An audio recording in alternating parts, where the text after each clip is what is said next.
अल्लाहुम्मा सल्ली अला मोहम्मद व आले मोहम्मद व बारिक वसल्लम। अस्सलाम वालेकुम यूट्यूब फैमिली, कैसे हैं आप सब? उम्मीद है सभी खैरियत से होंगे। जी मैं आपकी दुआओं से बिल्कुल ठीक हूँ। आप सोच रहे होंगे कि ये करेले कहाँ से आ गए। जी ये देसी करेले हैं और ये बहुत अच्छे होते हैं। जब आप करेले लें तो कोशिश कीजिएगा कि देसी करेले लें। हमने ऐसा किया, इसको अच्छे तरीके से वॉश करके ड्राई कर लिया है और उसके बाद जी हम इसके छिलके को रिमूव करेंगे। और मैंने पहले भी आप लोगों से टिप शेयर की थी कि करेलों का छिलका कैसे उतारें, क्योंकि हाथ थक जाते हैं जब हम करेले बनाते हैं और इतने थक जाते हैं कि जब बन के रेडी होते हैं तो हमारा दिल ही नहीं चाहता खाने को। लेकिन आज मैं आपको ऐसे टिप और ऐसे ट्रिक्स बताऊंगी कि आपके करेले इतने आसानी से बनेंगे। ना आपको नमक लगाने की ज़रूरत है, ना आपको धूप में रखने की ज़रूरत है, ना उनको मसलने की ज़रूरत है, कुछ भी नहीं करना। और प्याज भी ऐसे ज़बरदस्त और जल्दी कटेंगे कि आप हैरान हो जाएंगी। जी इस तरीके का कटर ले लें और करेलों को छीलते जाएँ। और ये यकीन माने कि आप उससे एक करेला छीलेंगे, इससे आप 3 करेले छील लेंगे इस कटर से। और छुरी से जो है बहुत मुश्किल से जो है करेले छीले जाते हैं।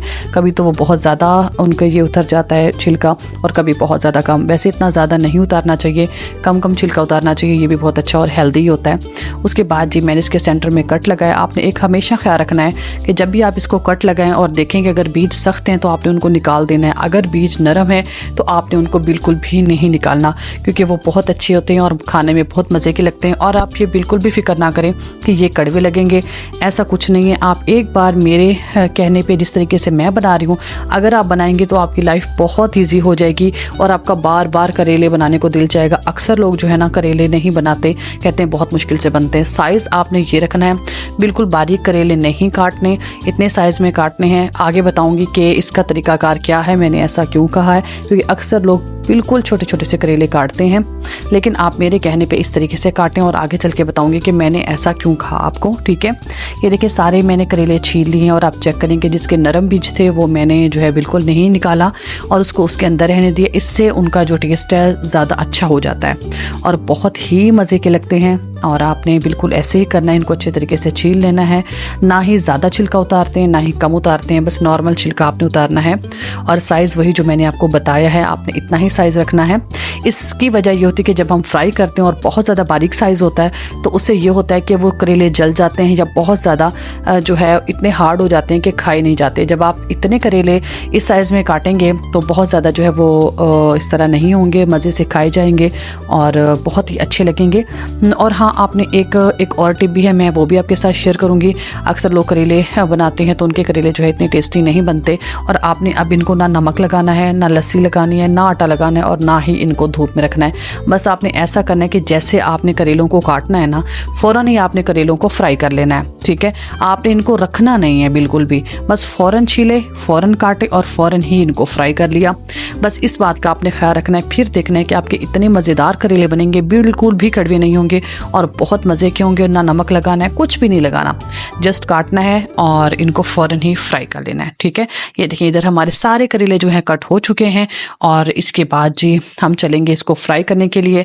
मैंने यहाँ 2 कप ऑयल लिया है। आपके करेले जितने हों आपने उतने लेने हैं। मेरे 1 kg करेले थे और मैंने इसमें 2 कप जो है ऑयल डाला है। और जैसे ये ऑयल गर्म होगा उसमें फिर जो है हम अपने करेले ऐड कर देंगे। ठीक है, आपने भी ऐसे ही करना है और उम्मीद है कि आप भी ऐसा ही करते होंगे।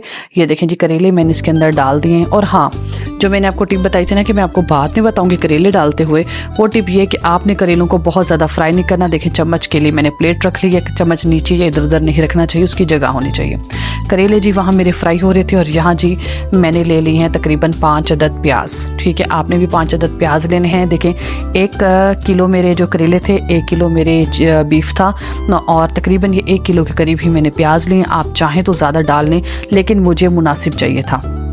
मैंने इसको छील लिया है और इसका तरीका भी मैं आपसे शेयर करती हूँ, क्योंकि ढेर प्याज काटने होते तो बहुत ज़्यादा मसला हो जाता है हमें कि हम कैसे काटें। आपने इसी तरीके से जो है प्याज काटने हैं। बाकी बारीक काटने हैं, मोटे काटने हैं, ये आपका अपना हिसाब किताब है। अगर आपने बारीक काटने हैं तो ऊपर से थोड़ा सा नीचे की तरफ से काटना है। ठीक है, अगर आप मोटे मोटे काटना चाहते हैं तो उसके स्टार्ट से ही आप काटेंगे ना तो स्लाइस बड़ा बड़ा कटेगा।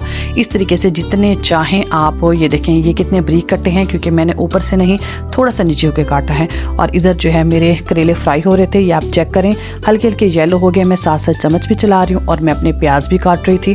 क्योंकि मैं कहती हूँ कि 15 मिनट के अंदर या 20 मिनट के अंदर जो है करेले रेडी हो जाने चाहिए, ठीक है।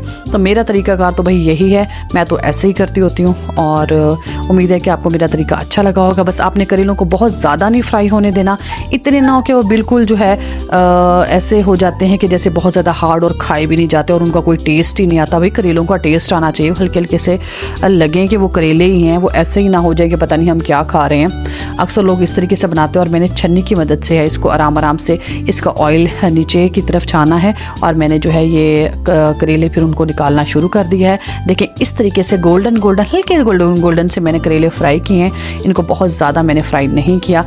फिर आप देखिएगा कि कितने मज़े के बनते हैं और आपको ये रेसिपी बहुत ईजी लगेगी। ये देखें जी, यहाँ मेरे प्याज सारे कट चुके थे, ये देखें कितने मैंने 5 मिनट के अंदर ही सारे प्याज काट दिए हैं, ढेरों ढेर प्याज काटे इस कटर की मदद से। उम्मीद है ये भी टिप आपको मेरी बहुत अच्छी लगी होगी, क्योंकि मैं चाहती हूँ कि हमारी बहनें जो हैं अपनी मज़े से अपना टाइम बचाएं और अपनी केयर करें, अपना ख्याल रखें और वो सब करें जो उनका दिल चाहे। उसके बाद ये तकरीबन मैंने 4 हरी मिर्चें ली थी, मैंने बड़े 5 टमाटर काटे थे।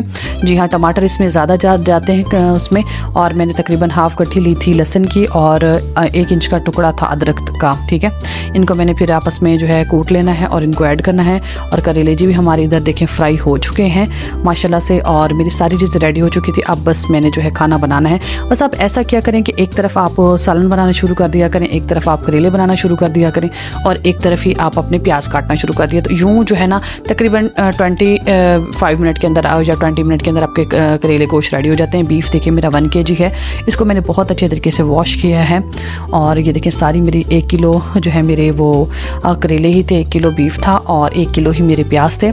अब जी मैंने थोड़े से प्याज उन्हीं प्याज़ों में से लेके ना डाले हैं बीफ को बनाने के लिए। बीफ डालेंगे, पानी आप अपने अंदाजे के मुताबिक डाल सकते हैं। मैंने टमाटर डाला है, लहसुन का मैंने पेस्ट इसके अंदर ऐड कर दिया और अदरक को मैंने ऐसे ही डाल दिया था। मैंने उसको कूटा नहीं था क्योंकि इस तरीके से मैंने कब पकेगा तो मज़े का बन जाएगा। वही करेलों वाला जो ऑयल था मैंने तकरीबन हाफ कप से थोड़ा सा ज़्यादा वो इसके अंदर ऐड कर दिया था, क्योंकि अभी हमने वो ऑयल ज़ाया नहीं करना होता क्योंकि उसका थोड़ा सा टेस्ट आता है। अगर आप करेले के अंदर ही ऐड कर लेंगे ना, तकरीबन मैंने 2 स्टील के ग्लास का पानी डाला था इसके अंदर। ये देखें ये मैंने पानी डाला था और मैंने नमक, लाल मिर्च, हल्दी, ये बहुत ज़्यादा मसाले तेज़ आपने नहीं डालने क्योंकि करेले गोश्त का भी यही उसूल होता है कि इसका एक अपना जायका होता है और ये थोड़े से समझ लें कि स्पाइसी होते हैं। और इसमें अगर आप बहुत ज़्यादा मसाला जार डाल लेंगे तो किसी काम के भी नहीं बनेंगे, ना करेलों का जायका आएगा और ना ही मसालों को, और एक अजीब सी डिश तैयार हो जाती है। बिल्कुल हल्के मसाले रखने चाहिए। देखिए मैंने अपना बीफ फ्राई कर लिया था और फिर मैंने प्याज को हल्का सा जो है वो उसके अंदर पकाया। जैसे उसका पानी खुश्क हुआ ना तो मैंने उसके अंदर करेले डाल दिए, काली मिर्च डाली। यकीन माने मैंने इसके अंदर गरम मसाला बिल्कुल भी ऐड नहीं किया और हल्की आंच पे बस इसको पकाया है कि ये जो करेले हैं उनके साथ मिक्स हो जाएं, घुल मिल जाएं, प्याज भी घुल मिल जाएं। और बहुत ही जल्दी मेरा जो है ये खाना रेडी हो गया था माशाल्लाह से। ये देखें आप इसकी खुद ही लुक चेक करें कि कितना मज़े का, कितना यमी बना हुआ है। उम्मीद है कि आपको मेरी ये वीडियो अच्छी लगी होगी। अगर अच्छी लगी है, अगर आप मेरे चैनल पर नए हैं तो प्लीज़ लाइक, सब्सक्राइब, शेयर और मेरी वीडियो को जो है कोशिश किया करें कि कंप्लीट वॉच किया करें। बड़ी मेहनत से बनाती हूँ और कोशिश करती हूँ कि अपनी प्यारी यूट्यूब फैमिली को अच्छे से अच्छी वीडियो बना के दूँ जो उनके लिए काफ़ी जो है फ़ायदेमंद हो, उनके काम आए, उनको फ़ायदा हो। और ये देखिए हमारे करेले गोश्त की फ़ाइनल लुक।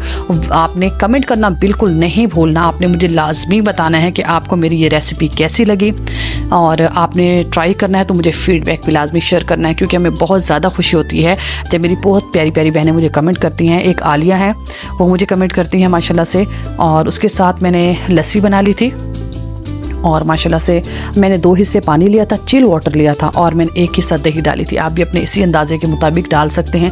नमक आपने हर पे जायका रखना है क्योंकि जब करेले बने और लस्सी साथ ना बने तो फिर बहुत ज़्यादा हैवी हो जाता है। गर्मी बहुत ज़्यादा है और जो है ना आपके बीमार होने का काफ़ी ख़तरा होता है, तो इसलिए मैंने साथ पुदीना वगैरह डाल के ज़बरदस्त किस्म की लस्सी बना ली थी, साथ खीरे काट लिए थे।